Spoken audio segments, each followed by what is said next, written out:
what you whisper. They have lost their protector. Now is our time to strike.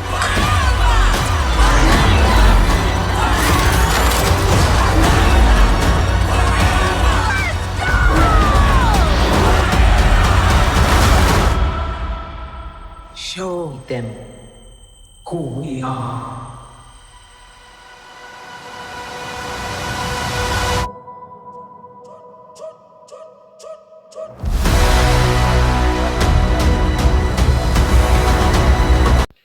Welcome back to another MCU film review.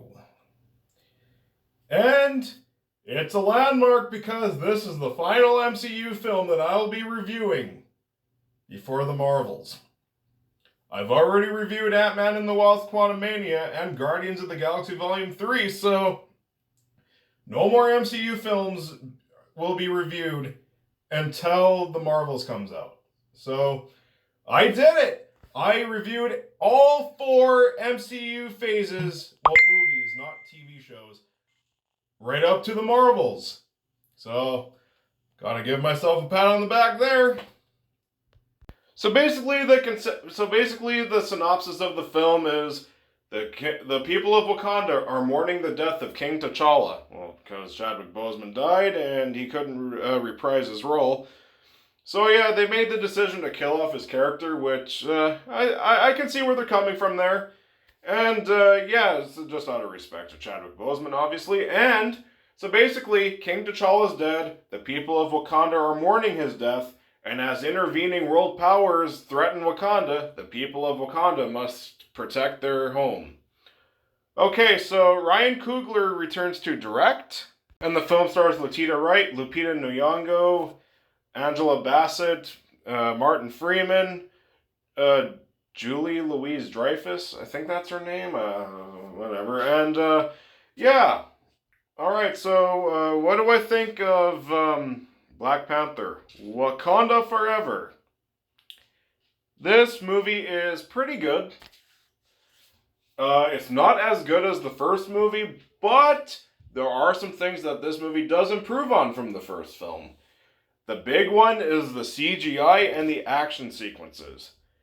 The action and visuals in this movie are far better than they were in the first. The action sequences are very intense. They feel larger than life. The action scenes are the best part of this movie, and the visual effects look stunning this time around. They don't look like they were an afterthought like in the first film. They actually really did a good job with the visual effects here. And the performances in this film are also fantastic. Angela Bassett gives one hell of a performance here. It's really good stuff. Acting-wise, and of course, like, the action and the visuals, just top-tier Marvel stuff right here. And I do think the story is, for the most part, pretty interesting. And yeah, I like the villain of this film, too. The villain was really cool. Even though the wings on his feet are a little goofy, but I can look past that. One thing that would be a plus for a lot of people is that there's very little humor in this film. This film does the exact opposite of what typical MCU fashion like nowadays does, just like comedy everywhere. Not this film. This movie plays it very seriously for like 98% of it. There's still a little bit of humor there, but this movie is not really trying to be funny. You know, it's mostly about the mourning of King T'Challa. So yeah, this movie can be a bit depressing. And yeah, overall, yeah, it's a pretty fun time. I will get into I do have a couple of major issues with this film. The biggest one for me is the pacing. This movie is 2 hours and 41 minutes, so it's the second longest film in the MCU.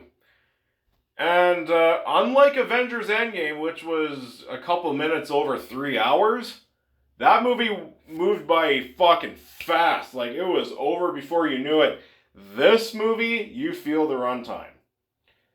This movie is long, and it feels long. I don't know if it's just because they wanted to go for a slower paced movie, which, yeah, this movie does move slow. But it did it in a way where I could actually feel the runtime, and I was checking the time quite often. I did it when I saw in theaters, just like dim the lighting on the phone so it wouldn't distract any of the other people trying to enjoy the movie. And I did again because I have the Blu-ray and I watched it, and yeah, this movie feels very long, and there are some parts where this movie really drags. There's also I wish there was more action in this movie. This movie, there's like long stretches where there's no action, and the trailers made it look really action-packed. This is not an action-packed movie. And of course, there was reviews where people reviewing this film negatively were like, oh, this movie is just nothing but action scene after action scene, and the action sequences go on for too long. They're fucking bullshitting, because the action scenes are not very long in this movie, and there's not much of it. So, yeah, I guess me and some of the critics who reviewed this movie negatively saw a different movie.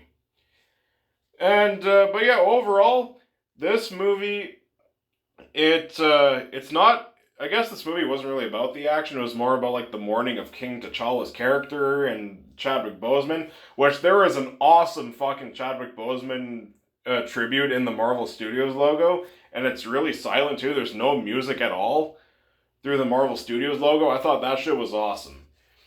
But yeah, this movie is worth it for the performances, the action, and the visual effects. That's what this movie thrives on, and the dramatic, and like, there's some really great emotional moments in this movie too. This movie is worth it for that. Absolutely. It's, like I said, it's not a bad film, it's pretty good. I wouldn't say it's great, but it's a pretty solid MCU film. I definitely think it's worth checking out if you're a fan of if you're a fan of the first Black Panther, you'll probably like it. And if you're a fan of the MCU, I think it's definitely worth checking out. It's a pretty solid film. I am going to give Black Panther Wakanda Forever a B. Alright, so what did you think of Black Panther Wakanda Forever? Comment below, let me know. And if you like my stuff, you can like, comment, subscribe, and hit that notification bell. And look forward to the 31 Days of Spooks, first starting on September 30th.